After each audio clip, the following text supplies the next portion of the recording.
Olá pessoal, eu sou o engenheiro Romilson de Andrade, sejam muito bem-vindos ao nosso canal, onde nós falaremos especificamente sobre revestimentos, normas, desempenho, tudo que remete ao sistema de vedação vertical externo e interno das nossas edificações. Pois bem, para isso a gente vai fazer a partir de hoje uma série de vídeos toda segunda-feira que vai estar disponível às 19 horas no meu canal. Então peço que, se você não é inscrito, se você não segue, clica aí no link, me segue, que você vai receber muito conteúdo legal sobre revestimentos, revestimentos acrílicos, revestimentos cimentícios, revestimentos decorativos e não decorativos, e a gente vai explicar em cada vídeo a diferença de cada um deles. Então não perca nenhum deles e vem comigo.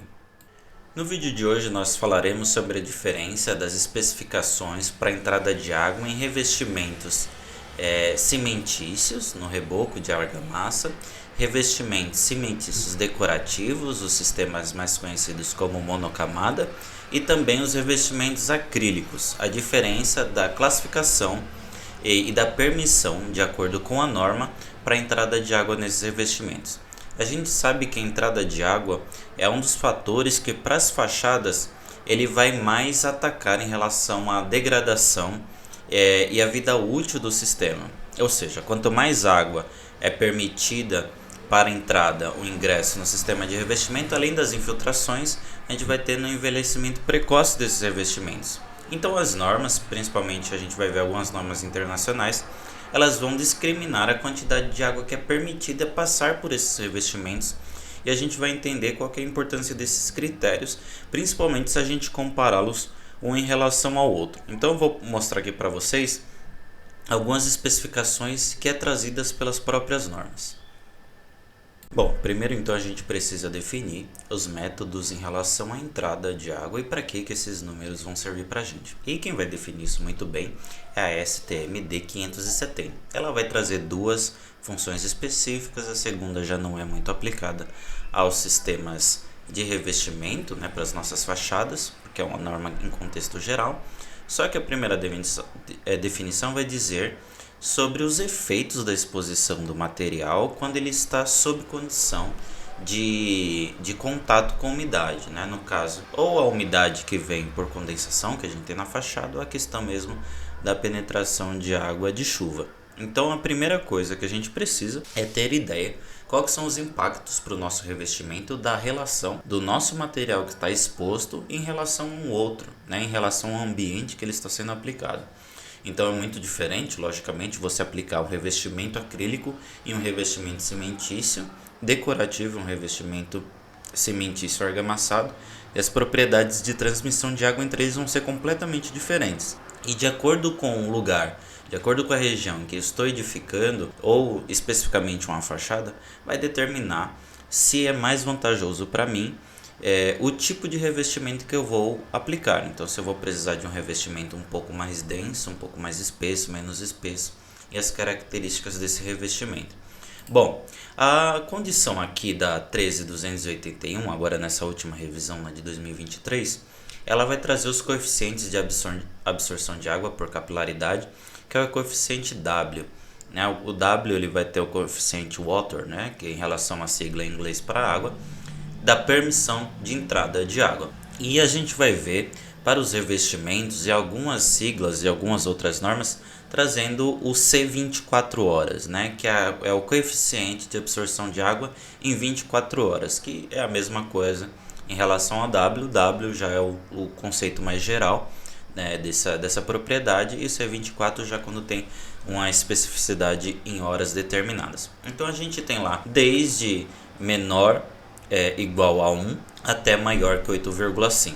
Então significa que quanto menor esse número, quanto o número mais abaixo, menor a entrada de água pelo revestimento. E quanto maior esse número, mais água esse revestimento deixa percolar por ele. Ele absorve mais água.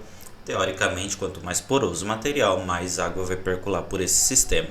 E vejam que já é uma característica extremamente interessante, porque dependendo do tipo de fachada que você vai utilizar, imagina que você vai utilizar uma tinta acrílica, quanto menor esse coeficiente e havendo falhas de fissuração na sua fachada, essa retração ela vai ficar um pouco mais contida, porque a sua argamassa deixa penetrar menos água do que se você colocar uma argamassa muito exposta, de modo que passe de 8 ali esse número e acaba que entrando mais água na sua fachada.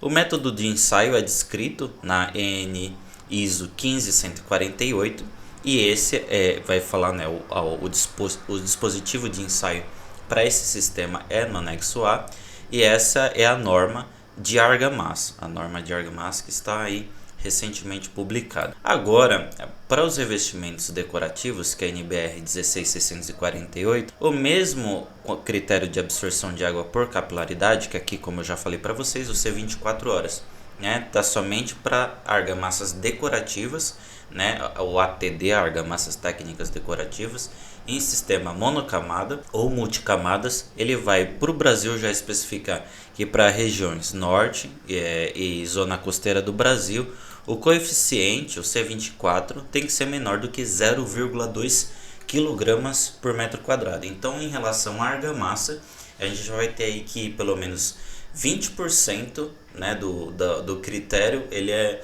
mais específico para argamassas decorativas, ou seja, ele é 5 vezes mais resistente, ou deveria ser 5 vezes mais resistente a essa penetração de água do que a argamassa. Então sim, deve fazer muita diferença entre a argamassa de revestimento e a argamassa decorativa. E também ele vai fazer a citação da ISO 15148. Então, o que diz a ISO 148, né? Aqui ela vai trazer para a gente esse método de ensaio, que aqui o revestimento ele vai estar abaixo desse nível de água, que está nesse nível azul, né? E ele vai ter contato, vai ter uma separação, como se fosse dois palitinhos aqui, dois pauzinhos, esses dois aparatos amarelos, e essa face toda desse revestimento vai estar em contato com a água. Então a ideia é que em contato com a água ele ascenderia por capilaridade, teria uma absorção, como no sistema de ascensão capilar. Então é esse método que a ISO 15148 vai definir para o ensaio de absorção de água por capilaridade.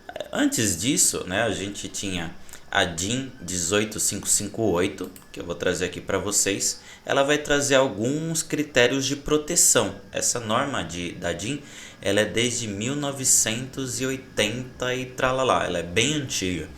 E ela vai trazer esse critério, que ela vai utilizar aqui o W vezes o SD. Aí esses parâmetros eles têm que ser menor do que 2. Mas o que isso significa? Então aqui a gente já tem um outro elemento. Você vê que isso vai ficando cada vez mais complexo. Então a gente usa um outro critério, que é da BS 15824. E essa norma ela vai trazer um outro critério também sobre absorção de água. Então ela vai dizer de W1, 2 e 3, uma questão classificativa. E a baixa permeabilidade ela é menor do que 0,1. A permeabilidade média vai de 0,1 a 0,5 e alta já é acima de 0,5, que é o critério mais utilizado desde a UEATC de 1978 para revestimento acrílico texturizado, que está muito próximo daquilo que foi proposto nas ATDs, argamassas técnicas decorativas. E então a gente já estabeleceu que é possível a gente dizer de um coeficiente mais aceitável para absorção de água, né? Quanto menor esse número, menos água entra, melhor para o nosso revestimento. E a gente estabelece então um critério no limite máximo para argamassa técnico-decorativa e para revestimentos sintéticos texturizados entre 0,4 e 0,5.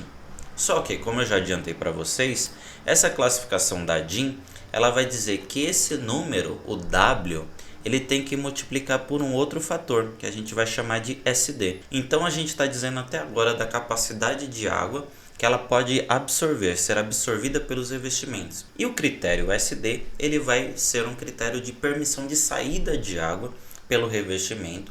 Aí o critério pode mudar. Para os revestimentos acrílicos texturizados, essa saída de água ela só permite na forma de vapor, enquanto nos revestimentos cimentícios ela pode ainda sair em formato líquido. Pois bem, existe um critério que vai delimitar essa interação de entrada e saída de água, que comumente a gente diz de revestimentos respiráveis, e isso para a gente vai dar uma conotação de que quanto menos for essa interação do ambiente com o revestimento, vai ser mais protegida a minha fachada, porque tem menos água entrando e menos água saindo. E quanto maior for essa entrada de água, entrada e saída de água, no meu revestimento, maior vai ser essa degradação. Então todos esses critérios têm as normas estabelecidas, têm os critérios bem utilizados. E caso você queira uma consultoria mais específica, a gente faz esses ensaios em revestimento no Brasil inteiro. E com certeza esse tipo de critério, esse tipo de avaliação muda qualitativamente o que você vai ter na sua obra e o tipo de manifestação patológica que você pode enxergar no caso você faça um relatório técnico ou uma perícia. Bom pessoal, esse foi o nosso vídeo de hoje, eu espero que vocês tenham gostado. Caso tenham ficado com alguma dúvida, deixe aí nos seus comentários e não se esqueçam que toda segunda-feira nós estaremos aqui falando sobre mais temas sobre revestimentos. E caso você tenha alguma dúvida, quer que a gente traga aqui o conteúdo do nosso vídeo, só você deixar no comentário, mandar um direct, fazer sua interação legal aí na rede social. Não esqueça de compartilhar, caso você conheça alguém que precise desse conteúdo. E não se esqueçam, precisando de qualquer coisa, é só vir aqui chamar a gente, tá bom pessoal? Um forte abraço a todos e a gente se vê na próxima segunda-feira.